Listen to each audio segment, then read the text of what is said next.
If the sight of a no trespassing sign makes you turn the other direction, you're probably like most people, wary of venturing where you're not welcome. But for some, the thrill of being where they're not allowed and where others might be afraid to travel sparks a rush worth risking it all. Here's ABC's Lindsay Davis.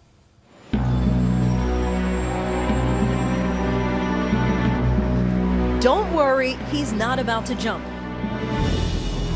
Moses Gates just wants to pose for a picture up here on the eagles of the 61st floor of New York's famed Chrysler Building.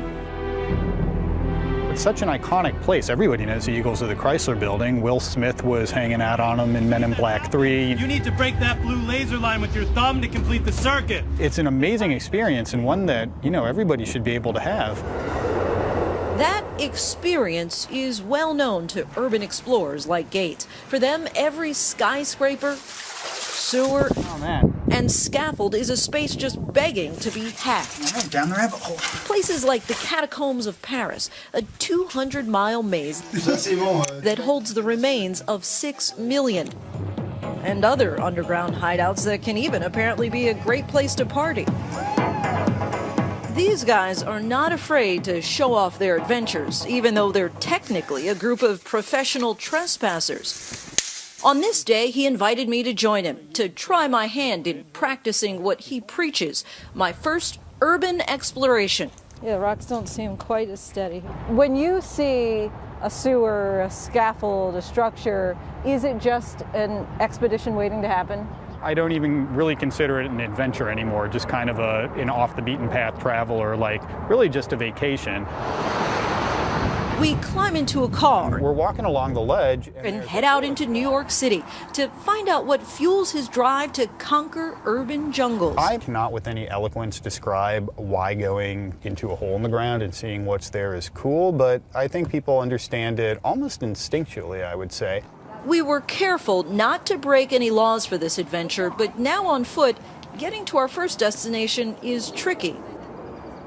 Since when do you allow a locked gate to stop you, really? But we eventually arrive at the High Bridge, the oldest span connecting Manhattan to the Bronx. Keep out. A fence prevents me from going across it. It looks like a great view, actually. It really is. How did you ever get interested in this urban exploration?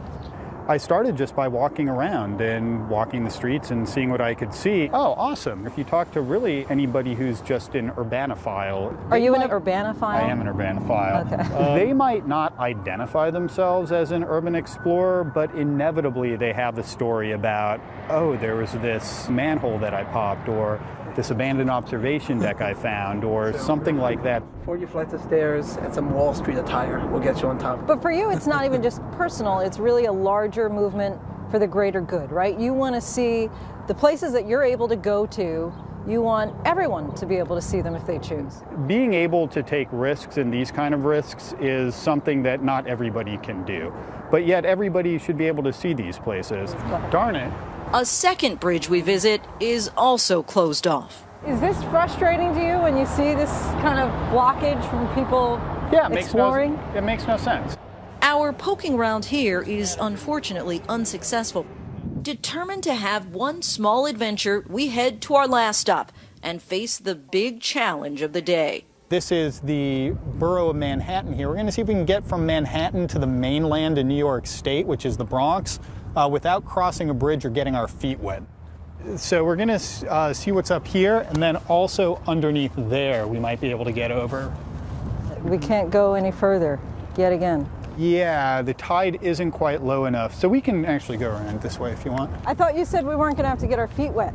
Well, how good of a long jumper are you, though? This is really the only place you can do it. As we cross, Moses' curiosity gets the best of him. Oh, what's in here, man? It may just be a hollow space behind that panel, but for an urban explorer, taking a peek is the whole point. Whoa! This Anything is super to see? cool. There's kind of something new around every corner, and you should always try to poke your head around it.